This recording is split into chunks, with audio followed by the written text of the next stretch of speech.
अस्सलामुअलैकुम। मैं हूँ साइमा इसहाक। आलमी अदब से एक फ़लस्तीनी अफ़साना लेकर हाज़िर हुई हूँ, जिसे तहरीर किया है सुमैरा अज़्ज़ाम ने और उसका तर्जुमा किया है अदीबा भट्टी ने। अफ़साने का उन्वान है आंसू बराए फ़रोख्त। मुझे नहीं पता कि खज़ना के लिए किस तरह मुमकिन था कि वो एक ही वक्त में मुर्दों के लिए नूहा ख्वां भी थी और दुल्हनों के लिए आराइशगर भी। जब मुझे पहली दफ़ा उसको देखने का मौका मिला तो मैंने अम्मी और उनकी सहेलियों से इसके बारे में बहुत कुछ सुन रखा था।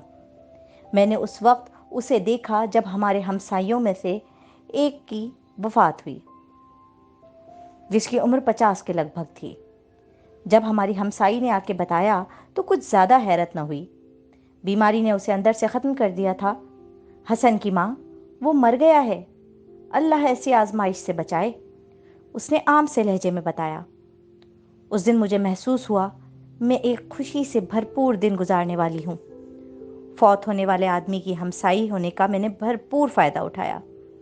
गली के दूसरे बच्चों को लेकर मैं छुपते छुपाते घर के अंदर चली गई, ताकि मुर्दा शख्स का चेहरा और उसकी बीवी और बेटियों को उसके लिए रोते हुए देख सकूं। मातम ख्वां औरतें तवातुर के साथ अपने हाथों को लहराती और कुछ जुमले बड़ी लय के साथ अदा करती, जो उन्होंने पहले से याद कर रखे थे। मैंने अपनी दोस्त का हाथ पकड़ा, छुपते छुपाते उस जगह जाके खड़ी हो गई जो दरवाजे से ज़्यादा दूर नहीं थी, और बहुत से बच्चे पहले से ही वहाँ मौजूद थे। शायद वो भी हमारी तरह मुतजस्सिस थे और थोड़ी सी मुहिमजोई का तजुर्बा करना चाहते थे। जिस जगह हम खड़े थे, अचानक एक बड़े से हाथ ने हम सबको एक तरफ धकेल दिया। ये खजना का हाथ था, लंबी चौड़ी, दरवाजे पर मौजूद थी। उसने तेजी से एक परेशान कुन निगाह से देखा, अपनी उंगलियों को पीछे की तरफ करके दोनों चोटियों को खोल दिया, अपनी जेब से एक काले रंग का स्कार्फ निकाला और अपने सर पर बांध लिया। एक खौफनाक चीख बुलंद की, जिसने मेरे छोटे से दिल को खौफजदा कर दिया। औरतों में से गुजरते हुए वो उस कोने तक गई जहां ऊदे रंग का महलूल पड़ा था, जो उसने अपने दोनों हाथों से चेहरे पर मल लिया। उसका चेहरा बिल्कुल उन मास्क की तरह लग रहा था जो दुकानदार मुख्तलिफ त्योहारों पर अपनी दुकानों पर सजाते हैं। फिर वो वापस मैयत की सर की तरफ खड़ी होकर एक और चीख बुलंद करने लगी और बुरी तरह अपने सीने को पीटना शुरू कर दिया। कुछ ऐसे अल्फाज लय की सूरत अदा करती जिनको औरतें भी उसके पीछे दोहराती। आंसू पहले ही से उसके चेहरे से मुसलसल गिर रहे थे। ऐसा लग रहा था ये सारी आहो पुकार खजना सिर्फ मरने वाले के लिए नहीं, बल्कि गांव के तमाम फौत शुदगान के लिए कर रही है। कभी वो किसी औरत के साथ उसके बेटे के गम में शरीक हो जाती और कभी दूसरी के साथ उसके शौहर या किसी भाई के लिए। आप ये बता ही नहीं सकते थे कि मरने वाले की माँ, बहन या बेटी कौन है। जैसे ही कोई औरत अपने रोने की आवाज़ बुलंद करती जिसमें मुबालगा आराई ज़्यादा होती, खजना उसमें अपनी तरफ से मज़ीद इजाफा करती, जो बहुत ही खौफनाक आहोबुका की सूरत में होती। बस फिर आंसुओं के गिरने में तेज़ी आ जाती, रोने की आवाज़ें मज़ीद बुलंद हो जातीं और दुख की फ़िज़ा और सोगवार हो जाती। इस तमाम मंजर का महवर खजना थी। एक ना रखने वाली ज़बान, एक उल्लू जैसी आवाज़ और हुज़्न व मलाल को बयान करने की मुकम्मल सलाहियत के साथ। कोशिश का सिला उसकी मेहनत के मुताबिक ही होता है। खजना की रियाजत ने उसके अंदर इस दुख की कैफियत को बहुत पायदार कर दिया था। मुझे याद है जब आदमी मुर्दा शख्स का जनाजा उठाने आए तो खजना ने किस तरह उनको वास्ते दिए कि वो जाने वाले को बहुत एहतियात से उठाएं, इस दुनिया से उसका ताल्लुक़ ख़त्म करने में इतनी जल्दी ना करें। ये सिलसिला मज़ीद जारी रहता अगर एक आदमी जो इस सारी लफ्फ़ाज़ियत से तंग आ गया था, उसने उसे एक तरफ धकेला और अपने दूसरे साथियों के साथ मैयत को उठाने में कामयाब हो गया। काले रुमाल एक दफ़ा फिर लहराए। औरतों की आहो-बुका में तेज़ी आ गई। कुछ अपने शोहरों को रो रही थीं, कुछ अपनी माँओं को। ऐसे में खजना के चीखों पुकार ने दर्जनों औरतों को रोने को पीछे छोड़ दिया। जब जनाजे को आदमियों का दस्ता दूर ले गया और मैयत के ऊपर पड़ी टोपी जो इधर उधर हिलती नजर आ रही थी नज़रों से ओझल हो गई, तो खजना भी खामोश होकर बैठ गई। ये वो वक्त था जब औरतों को थोड़ा सा आराम का वक्त मिल गया। वो गम की इस कैफियत से बाहर आ गईं जो उन पर गालिब थी। खाना कमरों में किसी एक में लगाने में एक दूसरे की मदद करने लगीं।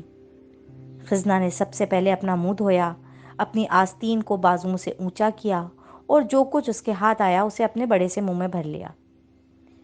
मैं जो बच्चों के दरमियान खड़ी थी, देखा जो कुछ नीचे गिरता खजना उसे अपने लिबास के सामने वाले हिस्से में डाल लेती। मौके की मुनासबत को भांपते हुए उसने एक थकी हुई मुस्कुराहट के साथ कहा, ये थोड़ा सा मसूदा के लिए है। जब मैंने मौत की खबर सुनी तो उसके लिए कुछ पका ना सकी। मौत वाले घर से खाना वैसे भी बाई से सवाब होता है। मुझे इस दिन पता चला कि खजना एक मुख्तलिफ औरत है। मरने वाले से ज़्यादा मौत उसके लिए अहम है। मैं उसका बड़ा सा खुला मुंह, खौफनाक हाथ और खुले घुंघरियाले बाल फिर कभी भी ना भुला सकी। मैं जब भी सुनती कोई आदमी फौत हुआ है तो अपने दोस्तों को लेकर फौरन उसके घर की तरफ भाग जाती, जैसे कि जिसके पीछे एक ही ख्वाहिश पनाह होती कि कुछ दिलचस्प देखने को मिलेगा। वापस आकर सब कुछ अपनी माँ को बताती अगर वो वहाँ ना गई होती। लेकिन वहाँ मेरी तवज्जो मरने वाले की बजाय सारी की सारी खजना की तरफ होती। उसे देखकर मेरी आंखों में चमक आ जाती।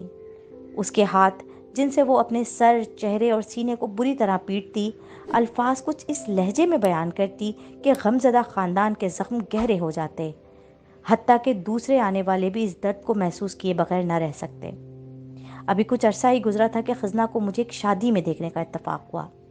मुझे अपनी आंखों पर यकीन न आया।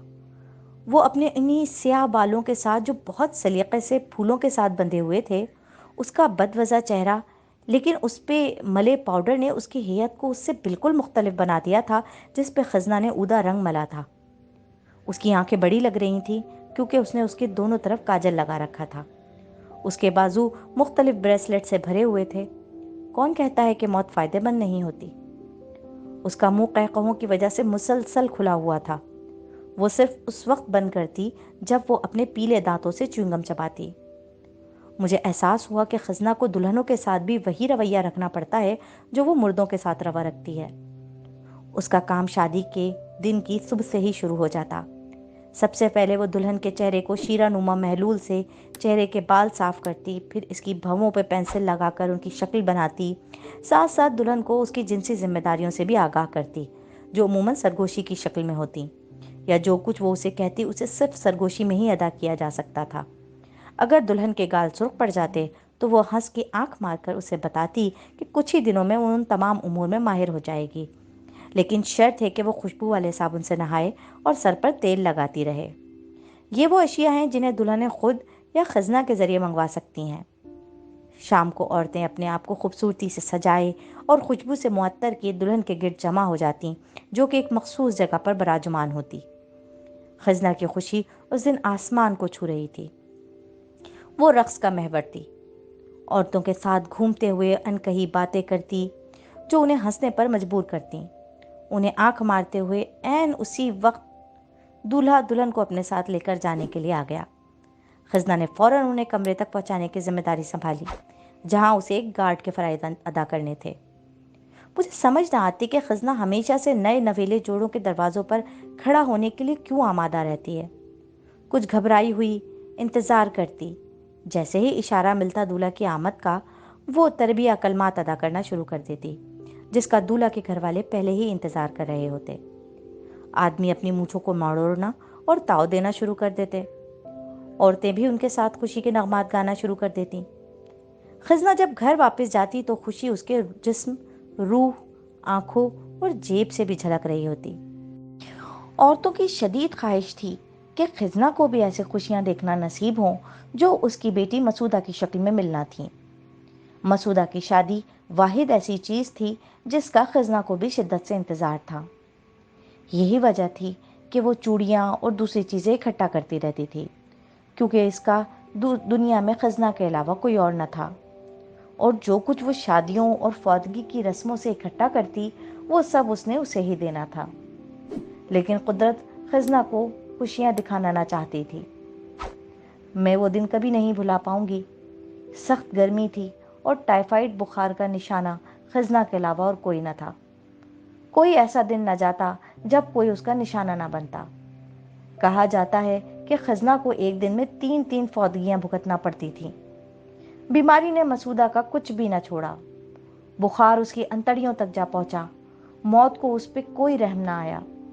खजना की फरियादों और दुआओं के बावजूद गांव के लोगों ने सुबह उठते ही बच्ची की मौत की खबर सुनी। वो सब हैरत ज़दा थे कि बच्ची की जिंदगी कहाँ से खत्म हुई। खजना अपनी ही बेटी की मौत पर कैसे मातम करना होगी। इतने बड़े सदमे पर उसकी ज़बान से किस तरह के रज़्मिया जुमले अदा होंगे।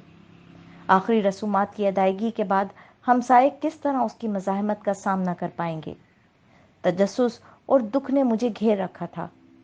मैं खजना के घर की तरफ चली, ढेरों ऐसी औरतों के साथ जो उसके घर की तरफ जा रही थीं, जिनके लिए उसका कर्ज उतारने का वक्त आ गया था। घर का एक ही कमरा था जिसमें 20 से ज़्यादा लोग नहीं समा सकते थे। हम ज़मीन पर ही बैठ गए। जो दाखिल ना हो सकीं वो दरवाजे पे खड़ी रहीं। मेरी नज़र चेहरों पर पड़ते हुए खजना को तलाश कर रही थी, क्योंकि उसकी आवाज़ नहीं आ रही थी, और ये बात मेरे लिए शदीद हैरत का बाइस थी। जब मेरी नज़र उस पर पड़ी, वो रो नहीं रही थी, खामोश थी, बिल्कुल साकित। कमरे के एक कोने में पड़ी, न सर पे काला रुमाल बांध रखा था, कोई मलाल उसके चेहरे पे न था, ना ही वो अपने हाथों से चेहरे को पीट और कपड़े फाड़ रही थी। पहली दफ़ा मैंने ऐसी औरत का चेहरा देखा जिसके जज्बात मुनाफ़क़त और धोखादही से बिल्कुल आरी थे। ये ऐसी औरत का चेहरा था जो सख्त तकलीफ़ में थी, ऐसी तकलीफ़ जो मौत जैसी थी। ये एक गूंगा कर देने वाला गम था, ऐसा गम जिसका तसव्वुर सिर्फ वो कर सकते हैं जो खुद इससे गुजरे हों। कुछ औरतों ने रोने और बैन करने की कोशिश की, लेकिन उसने उनकी तरफ इंतहाई मायूस कुन नज़रों से देखा, जैसे इस हमदर्दी से उसे नफरत हो। इसलिए वो सब इंतहाई हैरत ज़दा खामोश हो गईं। जब आदमी इस मखलूक का जिस्म उठाने आए जिसके लिए खजना के जज्बात मुनाफ़क़त और धोखे से पाक थे, लेकिन इस वक्त भी वो ना तो रोई, ना ही अपने कपड़े फाड़े, बल्कि इंतहाई नफरत और बदहवास नज़रों से उन्हें देखती रही। वो उनके पीछे चलना शुरू हो गई, जैसे कोई मखबूतुल हवास हो। जब वो जनाजा लेकर कब्रिस्तान की तरफ जा रहे थे, वहां जाकर उसने अपना सर उस जगह झुका दिया जिस जगह उन्होंने वो छोटा सा जिस्म मिट्टी के हवाले किया था। वो कितने ही घंटे वहां बैठी रही, सिर्फ अल्लाह जानता है। लोग जनाजे के बाद मुख्तलिफ रवैयों के साथ वापस लौटे कि खजना के साथ क्या मामला हुआ। कुछ के ख्याल में वो पागल हो गई थी, इसलिए बिल्कुल नॉर्मल दिखाई दे रही थी। कुछ का ख्याल था कि चूंकि वो अपने सारे आंसू दूसरों के लिए बहा चुकी थी, इसलिए अपनी बेटी के लिए ना रो सकी। कुछ तो ऐसे भी थे जिनके ख्याल में चूंकि रोने का मुआवजा नहीं मिल रहा था, इसलिए वो खामोश थी। बिल्कुल थोड़े से लोग थे जिन्होंने कुछ भी कहना मुनासिब ख्याल ना किया और उसे खजना पे छोड़ दिया। उसकी खामोशी सब कुछ बयान कर रही थी।